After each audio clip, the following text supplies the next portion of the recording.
Hello my dear students, let's start with the part 4 of metal casting process. In this part we will see how the simple sand mold is to prepared. So making a simple sand mold, first step is the drag flask is placed on the board. So first is there is should be the pattern which is in the inverted state, and this drag bus is placed on the board. The dry facing sand is sprinkled over the board. Drag half of the pattern is located on the mold board. This is the mold board. Over that there is a pattern is placed, and after that the drag flask is placed, and the sand is poured into this space and hammered and or rammed over this. The molding sand is then poured into cover the pattern with the fingers, and then drag is filled completely. Then sand is then tightly packed in the drag by means of hand rammers, pin hammers, but hammers are used for ramming process.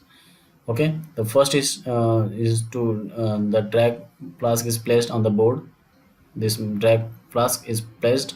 Second is the dry facing sand is sprinkled over the board. The on the surface the dry facing sand is placed.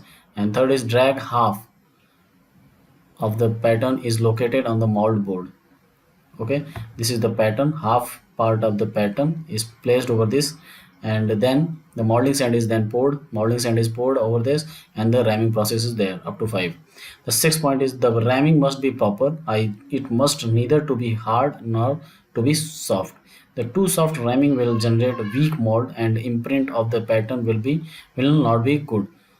So too hard ramming will not allow gases. Okay, so it will not allow a gases to be escape out, and hence bubbles are created in the casting, resulting in the defects called blows. That defect is known as the blows.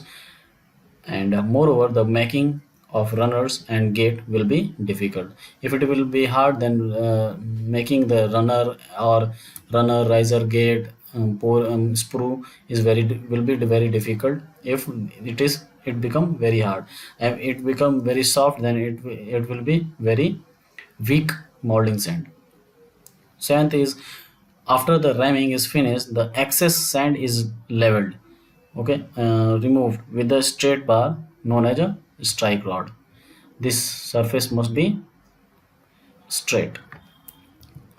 The next point is vent holes are made. The vent holes are made in the drag to the full depth of the flask as well as to the pattern to facilitate the removal of gases during the pouring and solidification done by vent rod. It is done by vent rod. This is the vent hole.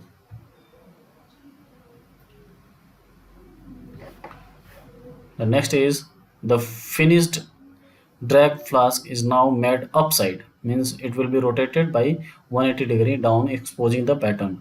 The pattern is now exposing to the surface from the top. Then the cope half of the pattern is then placed on the drag pattern. This cope flask has been put over the drag box on the drag pattern using locating pins, and after that this pin is required to join the drag to the cope. The cope flask is also located with the help of the pins. The dry parting sand is sprinkled all over the drag surface and on the pattern. The the parting sand has been poured over this surface, all the surface, including the pattern also, and to the surface of the drag flask. Then a sprue pin of for the making the sprue passage is located at the some distance from the pattern edge. Riser pin is placed at an appropriate place.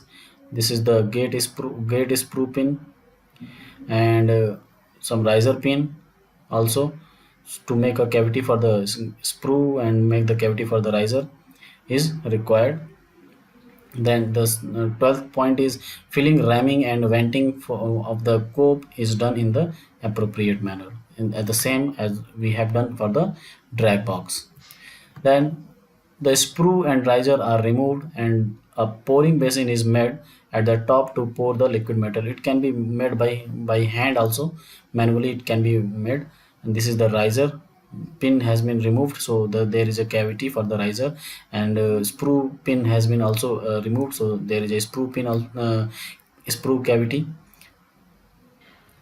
The next one is the pattern from the cope and drag is removed.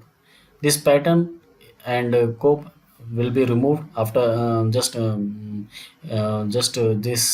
deassemble this cope and drag by removing these pins, and and just remove this pattern. We will see there will be only core and this cavity will be there. So in that place the liquid metal can be filled this space and make a product. Then runner and gates are made by cutting the parting surface with a gate cutter. A gate cutter is piece of the metal bent to the desired radius. So these gate are be made after just removing this cope box from this assembly and just making this path for the liquid metal to be run into the mold cavity. Then the core for making a central hole is now placed into the mold cavity in the drag rest in the core prints.